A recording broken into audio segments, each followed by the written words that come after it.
اپنی ماں کی گود میں سرکار غوث اعظم بیٹھے اپنی ماں سے بڑے پیار کے جملوں میں بات کر رہے ہیں، پیار کے جملوں میں بات کر رہے ہیں، اور آپ نے ارشاد فرمایا ماں، آپ نے اپنی ماں سے عریضہ پیش کیا، کہنے لگے ماں تم پر میرا ایک احسان ہے۔ سمجھ میں آئی آپ کیا؟ ماں تم پر میرا ایک احسان ہے۔ اب ہم ماں کہے بیٹے سے بیٹے تجھ پر میرا ایک احسان ہے تو ہم مانیں گے ایک نہیں بلکہ 1000 احسان ہے،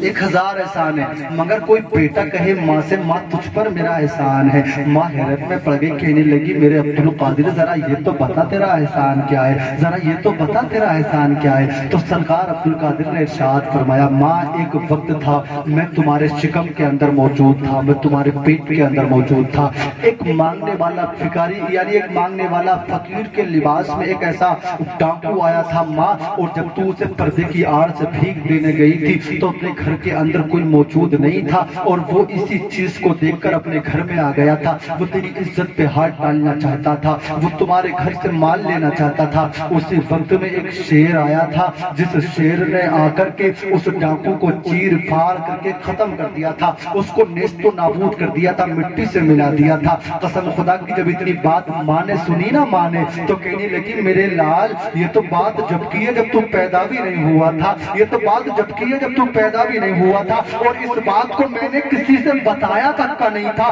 مگر میرے لال تجھے اس بات کا علم ہے، میرے لال تجھے اس بات کا پتا ہے۔ تو سرکار عبدالقادر جیلانی بڑے پیر غوث پاک نے ارشاد فرمایا تھا، کہا تھا ماں مجھے علم ہی نہیں ہے، بلکہ جو تجھے بچانے آیا تھا وہ شیر کوئی اور نہیں تھا بلکہ وہ تیرا بیٹا عبدالقادر جیلانی تھا، وہ تیرا لال عبدالقادر جیلانی تھا، وہ تیرا بیٹا عبدالقادر جیلانی تھا۔ ماں کو یہ پتا تھا کہ میرا لال واقعی میں وہ لال ہے کہ اس کے آنے سے میرے گھر کے اندر بہاریں آ گئی، اس کے آنے سے میرے گھر میں برکتیں آ گئی، اس کے آنے سے میرے گھر میں رونقیں آ گئی، اور ماں کو یہ بھی پتا تھا کہ یہ عبدالقادر وہ ہے جو آنے کے بعد کا نہیں بلکہ آنے سے پہلے تک کی باتوں کا خبر رکھتا ہے۔ تو آج ہم اور آپ بھارت کی سرزمین پر 1 بجے کے قریب اگر سرکار غوث اعظم کو یاد کر رہے ہیں تو کیا سرکار غوث اعظم ہمیں نہیں سن رہے ہوں گے؟ ہمیں نہیں سن رہے ہوں؟ جب ماں کے شکم سے اپنی ماں کو بچا سکتے تو قسم خدا کی مجھے اور آپ کو بھی بچا سکتے ہیں۔ اور یہ سرکار غوث اعظم نے ارشاد فرمایا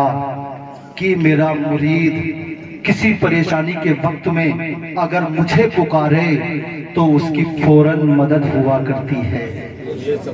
مگر شرط یہ ہے کہ عقیدہ مضبوط ہونا چاہیے۔ اور یہ سرکار غوث اعظم نے ارشاد فرمایا کہ میرا جو سچا پکا مرید ہوگا، جو مجھ سے دل و جان سے محبت کرتا ہوگا، اسے اس وقت تک موت نہیں آ سکتی جب تک کہ وہ توبہ نہیں کر لے گا۔ پوری تقریر کا میری سب سے بڑا جملہ ہے یہ، سرکار غوث اعظم نے کہا اسے اس وقت تک موت نہیں آ سکتی جب تک کہ وہ توبہ نہ کر لے۔ ساری زندگی ہماری گناہوں میں گزر جائے، ساری زندگی ہماری غلط کاموں میں گزر جائے،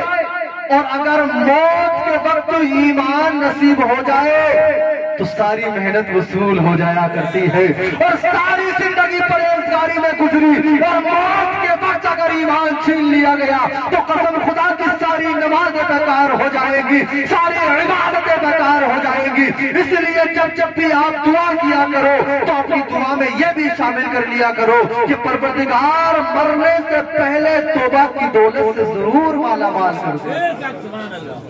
توبہ ضرور، توبہ اگر ایک بار مل گئی نا تو قسم خدا کی موت کے وقت میں جب مریں گے توبہ ہوگی۔ سرکار غوث اعظم نے کہا کہ توبہ سے پہلے میرا کوئی مرید میرا چاہنے والا نہیں مرتا ہے، تو پتا چلا کہ پھر بے گناہ ہے جو مرے۔